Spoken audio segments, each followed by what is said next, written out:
ទូការរីគុណធ្ងន់ធ្ងររឿងអាស្រូវក្នុងមន្ទីរបរិស្ថានខេត្តមណ្ឌលគិរីភ្នាក់ងារល្បាតបង្ក្រាបបទល្មើសព្រៃឈើបានជាត្រូវបានដកតំណែងដើម្បីបិទមាន់ករណីមិនប្រក្រតីនឹងអំពើពុករលួយនៅក្នុងដែនជម្រកសត្វព្រៃកែវសីមាខេត្តមណ្ឌលគិរីកំពុងតែរងការរិះគន់យ៉ាងក្តៅគគុកពីសំណាក់មហាជនក្រោយពេលដែលព័ត៌មាននិងសារសម្លេងបែកធ្លាយបានទម្លាយឲ្យដឹងពីទង្វើមិនស្មោះត្រង់របស់មន្ត្រីបរិស្ថានមួយចំនួនដែលហាក់បីដូចជាកំពុងតែការពារផលប្រយោជន៍ឲ្យមេឈ្មោះឈើដោះស្លាយឈ្មោះដាជាជាងការពារសម្បត្តិធម្មជាតិរបស់ជាតិផ្អែកតាមប្រភពព័ត៌មានពីលោកជ្រក់ឡែមដែលជាភ្នាក់ងារល្បាតក្នុងមន្ទីរបរិស្ថានខេត្តមណ្ឌលគិរីបានឲ្យដឹងថាកាលពីថ្ងៃទី20ខែកក្កដាឆ្នាំ2026កន្លងទៅរូបលោកនិងក្រុមការងារភ្នាក់ងារល្បាតចំនួន3រូបបានចុះស្រាវជ្រាវតាមរបាយការណ៍ប្រជាពលរដ្ឋហើយបានប្រទះឃើញរថយន្តដឹកឈើខុសច្បាប់ជាច្រើនគ្រឿងរបស់មេឈ្មោះឈើឈ្មោះដាដែលត្រូវបានគេយកទៅលាក់ទុកនៅដែនជម្រកស្រុកកែវសីមាពិតប្រាកដមែនប៉ុន្តែអ្វីដែលគួរឲ្យហូរចិត្តនិងស្រឡាំងកាំងនោះគឺជំនួសឲ្យការចោទអន្តរាគមន៍បង្ក្រាបបទល្មើសរបស់មេឈ្មោះឈើឈ្មោះដាបានជាលេចមុខមន្ត្រីកិច្ចសន្យាម្នាក់ឈ្មោះខៃធីតាដែលត្រូវបានគេដឹងថាស្និទ្ធនឹងប្រធានមន្ទីរចុះទៅសម្រួលហើយបន្ទាប់មកលោកហេងប៊ុនតង់ប្រធានស្នាក់ការបានទូរស័ព្ទបញ្ជាឲ្យដកកម្លាំងល្បាត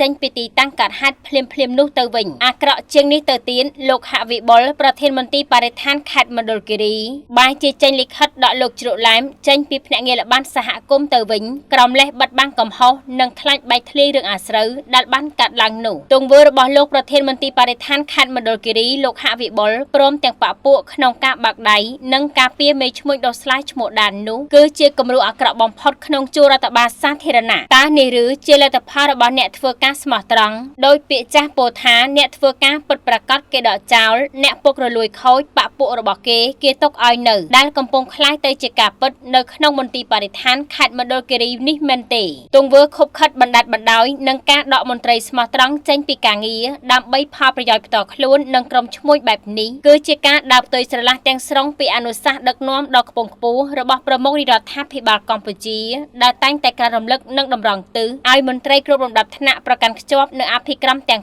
5ឆ្លុះកញ្ចក់ងូតទឹកដកក្អែលព្យាបាលនឹងវះកាន់បំផ្លាញស្នូលនៃយុទ្ធសាស្ត្របញ្ចកម្មរបស់រដ្ឋាភិបាលដែលចាត់ទុកអភិបាលកិច្ចល្អនិងភាពស្អាតស្អំជាចម្បងអង្គភាពយើងខ្ញុំស្នើសុំយ៉ាងទទូចដល់ក្រសួងបរិស្ថាននិងអាជ្ញាធរខេត្តមណ្ឌលគិរីព្រមទាំងស្ថាប័នអធិការកិច្ចពាក់ព័ន្ធមេត្តាចុះស្រាវជ្រាវនិងបង្កើតគណៈកម្មការស៊ើបអង្កេតផ្ទាល់លើករណីសារសម្លេងបែកធ្លាយការដកតំណែងលោកជ្រក់ឡែមនិងសកម្មភាពល្មើសច្បាប់របស់មេឈ្មោះឈ្មោះដាជាបន្ទាន់ដើម្បីផ្ដល់យុត្តិធម៌ជូនមន្ត្រីស្មោះត្រង់និងផ្ដន្ទាទោសដល់អ្នកប្រព្រឹត្តខុសទៅតាមផ្លូវច្បាប់ដោយគ្មានការលើកលែងសេចក្តីបញ្ជាក់របស់អង្គភាពសារព័ត៌មានប្រមាញ់ជាដានធីវីយើងខ្ញុំផ្សព្វផ្សាយព័ត៌មាននេះក្នុងន័យជាកញ្ចក់ឆ្លុះបញ្ចាំងនិងរិះគន់ដើម្បីស្ថាបនាតែប៉ុណ្ណោះដោយសារអង្គភាពមិនទាន់មានលេខទូរស័ព្ទទំនាក់ទំនងផ្ទាល់របស់លោកប្រធានមន្ទីរបរិស្ថានយើងខ្ញុំសូមរងចាំនិងទទួលស្វាគមន៍រាល់ការឆ្លើយបំភ្លឺពីគ្រប់ស្ថាប័នពាក់ព័ន្ធនិងសម័យខ្លួនគ្រប់ពេលវេលាម៉ោងធ្វើការស្របតាមច្បាប់ស្តីពីរបបសារព័ត៌មាន